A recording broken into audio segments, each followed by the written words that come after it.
गौर से देखिए, ये कोई आम लोग नहीं है, बल्कि खास हैं। भला खास कैसे ना हो, जहां गृह मंत्री आर पाटिल की मौजूदगी हो, वो तो खास हो ही जाता है। ये तस्वीर ईद के मौके की है, जब आर पाटिल माइनॉरिटी कमीशन के चेयरमैन नसीम सिद्दीकी के घर तशरीफ लाए, मौलवियों से मिले और ईद की मुबारकबाद भी दी। नसीम सिद्दीकी के घर पर कई नामी हस्तियां भी थी, इनमें अपराधी छवि रखने वाले लोग भी मौजूद थे।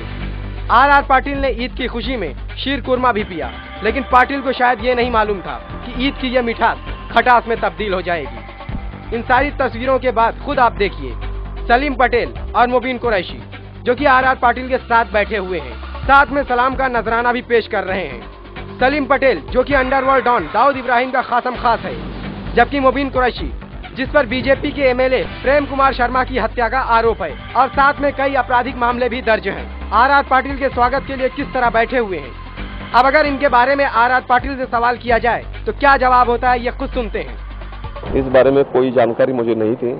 जब भी कोई मिनिस्टर कोई शादी में जाता है या किसी के घर में जाता है तो उसने किसे निमंत्रित किया है, इसका कोई पता नहीं होता। लेकिन इस पूरी घटना की जांच करने का फैसला मैंने लिया है। 7 दिन के अंदर पूरी जांच की जाएगी। सुना आपने, पाटिल साहब को कुछ पता ही नहीं। इस पूरी ईद पार्टी का आयोजन अपने ही घर पर माइनॉरिटी कमीशन के चेयरमैन नसीम सिद्दीकी ने की, जो कि खुद को माइनॉरिटी का संरक्षक बताते हैं। लोगों के बीच ये खबर फैलते ही सिद्दीकी साहब के पैरों तले जमीन खिसक गई। जाहिर सी बात है, पहली बार लोगों को पता चला सिद्दीकी साहब के दोस्तों की फहरिस्त में अपराधी छवि के लोग भी शामिल हैं। ये बात तो लोगों के सामने आ ही गई। अब पर्दे के पीछे क्या है, ये तो सिद्दीकी साहब खुद ही बताएंगे। वैसे सिद्दीकी साहब की असलियत सामने आने के बाद सिद्दीकी साहब काफी तिलमिलाए हुए हैं और जांच की बात कर रहे हैं। ये एक बहुत सोची समझी साजिश है मेरे खिलाफ, मुझे बदनाम करने के लिए, और इसकी पूरी जांच की मांग मैंने गृह मंत्री से की है कि किन लोगों ने ये सारी चीजें किया है। रही बात इन दोनों के बारे में, तो पहली बार नसीम सिद्दीकी ने लाइल्मी जाहिर की, लेकिन बाद में इनकी तारीफ किए बिना न रह सके। इतना ही नहीं, नसीम सिद्दीकी ने इस फोटो को लीक करने वाले के बारे में कहा कि उसे गंभीर नतीजों का सामना करना पड़ेगा, मतलब उल्टा चोर कोतवाल को डांटे। जो भी इसमें दोषी पाया जाएगा उसके खिलाफ सख्त कार्रवाई की जाए। और यही नहीं, मैं अपने एडवोकेट से भी बात कर रहा हूं, जिन चैनल्स ने इसको बहुत अहमियत के साथ चलाया। मुझे अफसोस है कि बाबरी मस्जिद डिमोलिशन केस को उन्होंने प्राइम टाइम में दूसरे नंबर पे दिखाया और इस न्यूज़ को पहले नंबर पे दिखाया। तो हमें ये भी देखना होगा कि इसमें किन किन लोगों ने सुपारी ले रखी है। इसकी पूरी जांच होनी चाहिए और जांच में जो कुछ दोषी पाया जाए उसके खिलाफ कार्रवाई की जानी चाहिए। जो कहा गया है इरफान कुरैशी, उसके खिलाफ मुंबई के किसी भी पुलिस स्टेशन में आज तक एक सादी सीएनसी नहीं है। बीएमसी ने कभी नोटिस नहीं दी है। कल भी बीएमसी ने उसके एक प्रपोजल को एक्सेप्ट किया है। क्वालिफाइड मुस्लिम इंजीनियर है, बी सिविल है।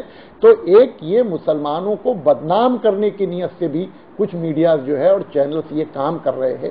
दूसरा, मुबीन कुरैशी जो है वो पार्टी का 2000 से आज तक till now he is the president of minority cell of south Mumbai and south district Mumbai.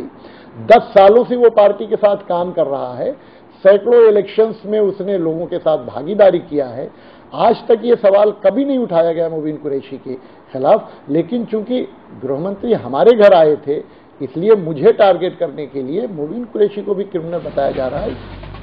अपने बचाव की बात करते हुए आर पाटिल ने तो खुद का पल्ला जरूर झाड़ने की कोशिश की, लेकिन माइनॉरिटी के रक्षा करने वाले नसीम सिद्दीकी ने पूरी ढिठाई का प्रदर्शन करते हुए ये कह डाला कि बाबरी मस्जिद के फैसले को लेकर लोग मुझे और मेरी पार्टी को बदनाम करने की कोशिश कर रहे हैं। तीसरे दिन क्यों नहीं दिखाया गया, इसलिए मैं ये मान के चल रहा हूं कि इसके पीछे एक बहुत बड़ी साजिश है, मेरी पार्टी को बदनाम करने के लिए, मुझे बदनाम करने के लिए, और शायद हो सकता है कि आबा जो एक आम लोगों के नेता है, गरीबों के हैं, अक़लियतों के दोस्त हैं, उनको बदनाम करने के लिए ये एक सोची समझी साजिश हो सकती है।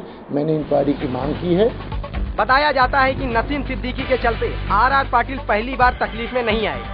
इससे पहले 26/11 आतंकी हमले में आर पाटिल का बयान, बड़े बड़े शहरों में ऐसी छोटी छोटी बातें होती रहती हैं, इसकी स्क्रिप्ट नसीम सिद्दीकी ने ही लिखी थी, जिसके बाद आर पाटिल को अपनी कुर्सी गंवानी पड़ी।